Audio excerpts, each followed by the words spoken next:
Hi folks, bit of an update. Been doing a bit of things off camera and moving things on a little bit, and then there's some stuff to go on today, so we'll see how we get on with that. But the good news is I fixed the leak in the petrol tank.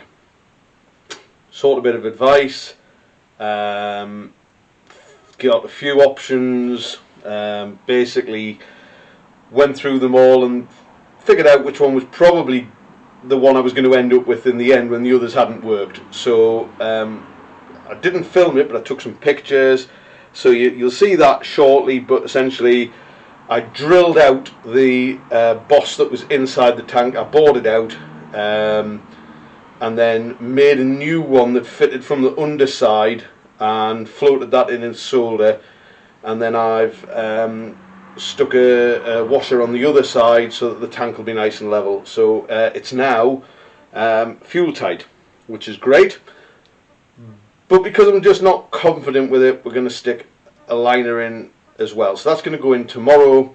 The tank's currently sat there oiled on the inside, so it's not going to rust, or well, solvented rather. So tomorrow we'll put a fuel liner in it, and then finally get on painting it, which has been a bit of a stress. So that's good. Other things we've got done: the gearbox is now finished. I'll show you that in a second.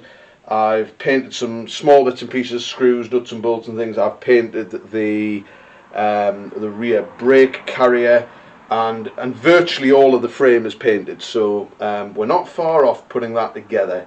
I think next week, mid next week, the bike will start to go together and look like a bike again, and then we find out what else we're missing. So I'm just going to give you a quick show of where we're at with the gearbox and the brake carrier, the rear brake shoe carrier, and then we're going to have a go at the back mudguard. As I've said before, the back mudguard basically holds the back end of the bike together, the rack and all that sort of thing.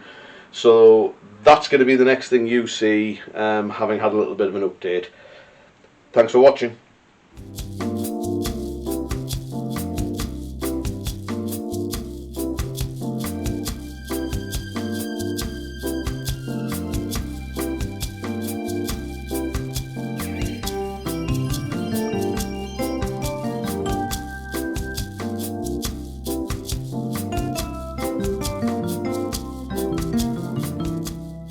So here we have the rear brake shoe carrier painted, all reassembled, ready to go on the bike. Great.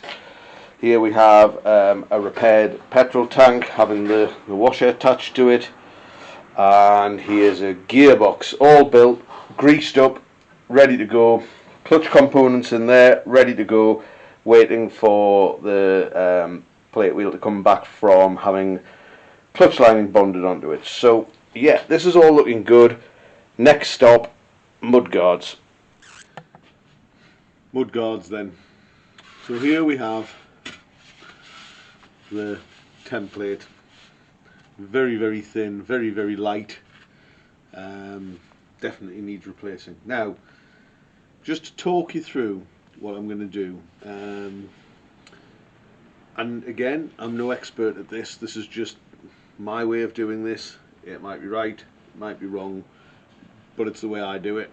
Advice is always gratefully received if you want to put it in the comments. Now, it's quite straightforward, this mudguard. It has a load of holes and it has some indentations. Now the indentations are here and here. They're just little half rounds where there's a couple of bits of the seat stays, I presume, come past and must be just narrower than the mudguard is. And then at this point, again, not sure it's how easy it is to see, but there's about a 3/4 of an inch indentation, which I presume is for the belt to go past.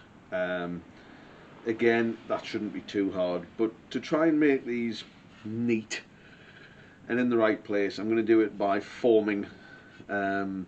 So I'm going to cut a piece of wood that fits inside the mudguard, which has some indentations in it, which means that when we squash it, they sort of squash into the right place and to the right shape without really doing anything untoward to the mudguard. And something similar with this one.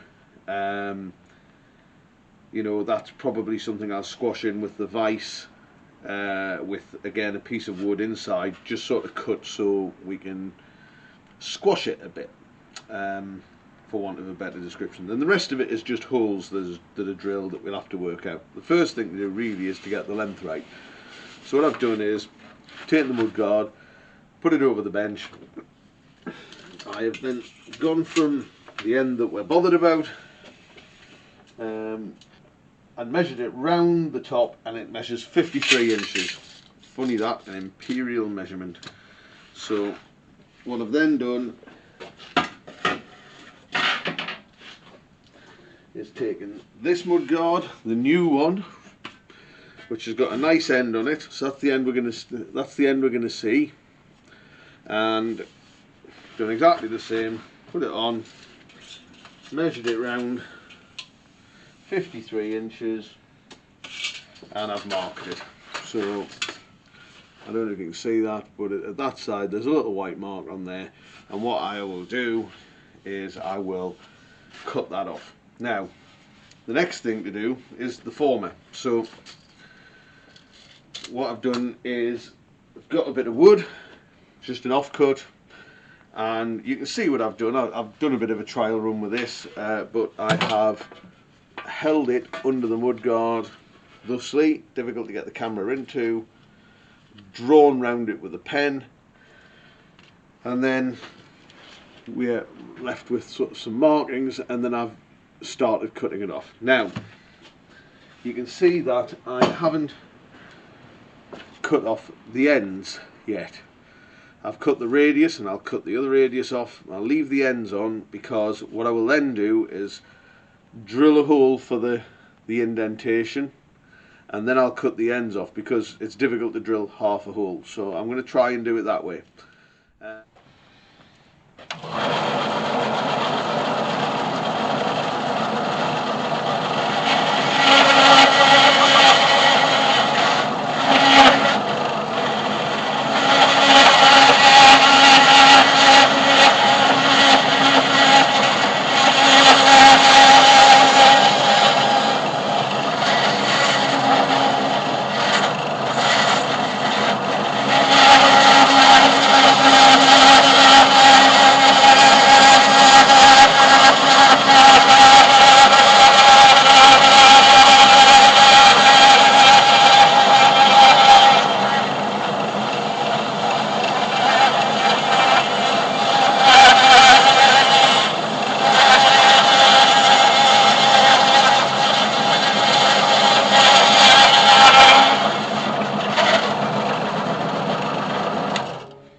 Well, I've moved on a little bit from where we've done a couple of jobs.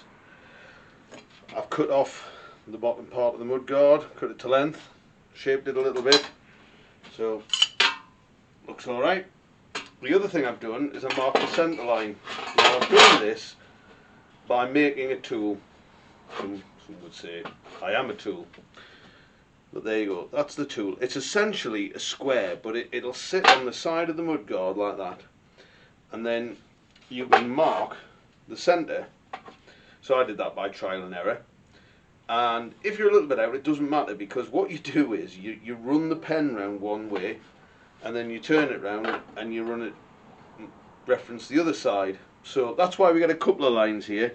This one I've failed to rub out, but it is this line, and before I really do anything else on that, I'll probably run a string on it just to make sure that it is all in a straight, in line with itself. It pretty much is, apart from this end bit, and the end's a bit tricky to do because I couldn't hold it. So, so that's that. Mark that up. I've made my former, a couple of holes in it, and it fits nicely into the guard like that.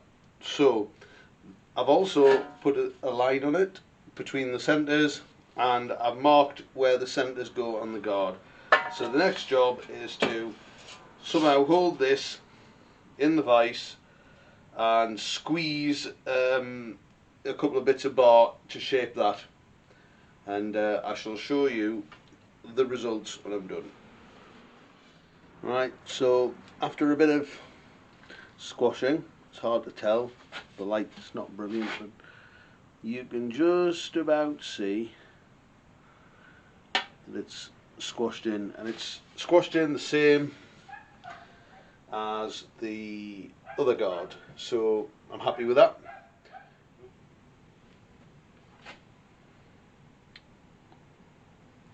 So that's a better view of the dimples, the bits in the side, and then when we come round here you can see, and I've put the indent in as well for the belt to clear. You can see that what I've done is I've heated it up and hit it using some wood around it to make sure it went into the right shape and get it flat enough.